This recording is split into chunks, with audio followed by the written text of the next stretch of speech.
ఏంటిదే చట్నీలో దోశ తింటున్నావా? దోశలో చట్నీ తింటున్నావా? ఉత్త చట్నీ నాకుతున్నావు, పక్కన బాటిల్ పెట్టుకున్నావు, ఉస్సు ఉస్సు అంటున్నావు, తాగుతున్నావు.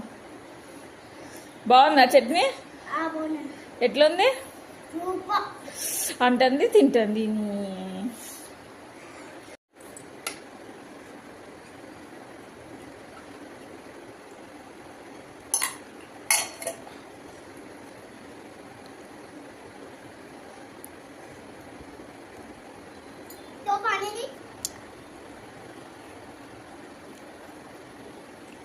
నాది గిన్నె అని పక్కన పెట్టుకొని కూర్చుంది.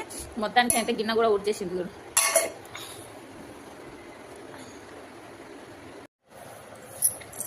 మొత్తానికి క్లీన్ బౌల్.